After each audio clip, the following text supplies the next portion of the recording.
Di sini ada pengertian.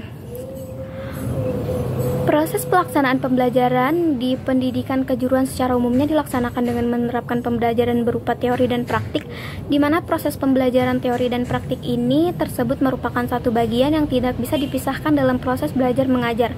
Pembelajaran praktek merupakan satuan kegiatan yang dilakukan dalam rangka menerapkan secara langsung kompetensi yang telah diperoleh dalam pembelajaran teori.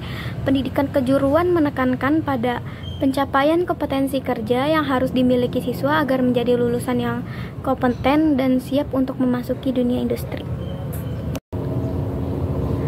Pembelajaran Teaching Factory. Penerapan konsep pembelajaran Teaching Factory dapat menjadi salah satu inovasi pembelajaran di sekolah untuk mengembangkan kompetensi guru dan peserta didik. Teaching Factory melibatkan industri mitra dengan memanfaatkan unit produksi sebagai salah satu bentuk pengembangan usaha di sekolah. Optimalisasi penerapan Teaching Factory di sekolah diharapkan mampu mengembangkan kompetensi peserta didik sesuai dengan karakteristik kebutuhan dunia industri. Tujuan pembelajaran. Tujuan dari pembelajaran Teaching Factory ini menyadarkan bahwa mengajar siswa seharusnya lebih dari sekedar apa yang dapat dalam buku. Peserta didik tidak hanya mempraktikkan soft skill dan pembelajaran, belajar untuk data bekerja secara tim, melatih kemampuan komunikasi secara interpersonal, tetapi juga mengedepankan pengalaman secara langsung dan latihan kerja untuk memasuki dunia kerja. Proses pembelajaran TEFA. Pembelajaran Teaching Factory mengajarkan kepada siswa bagaimana menemukan masalah, membangun prototipe, belajar membuat proposal bisnis, dan belajar untuk mempresentasikan solusi yang mereka miliki.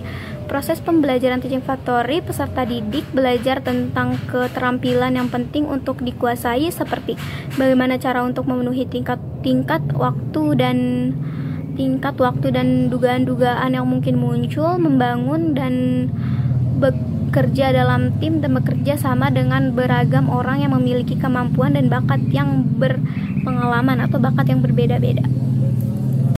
Proses pelaksanaan Teaching Factory diperlukan penyusunan kurikulum yang sesuai dengan tujuan dari SMK.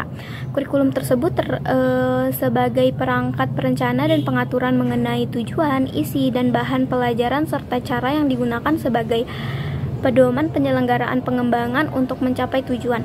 Program Teaching Factory dapat berjalan jika sarana dan prasarana yang dimiliki oleh sekolah memenuhi standar untuk melakukan kegiatan produksi baik berupa barang atau jasa sesuai dengan program pendidikan yang dimilikinya.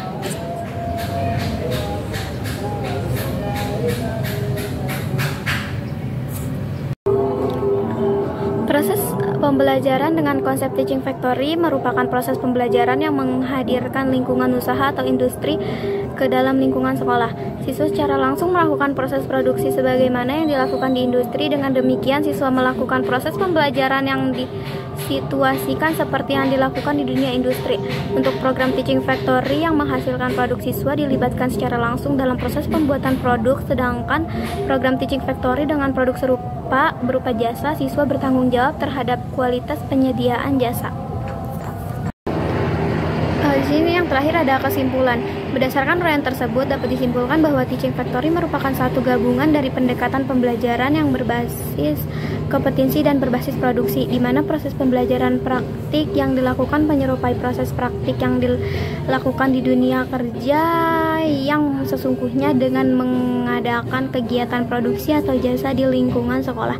Teaching Factory merupakan satu sistem pembelajaran berbasis industri yang memanfaatkan unit produksi sebagai wadah untuk menjalankan usaha atau proses produksi. Manajemen Teaching Factory menjadi poin utama meliputi perencanaan, pengorganisasian, pelaksanaan, evaluasi Teaching Factory yang dikembangkan terintegrasi dengan unit produksi untuk penyelenggaraan praktik peserta didik.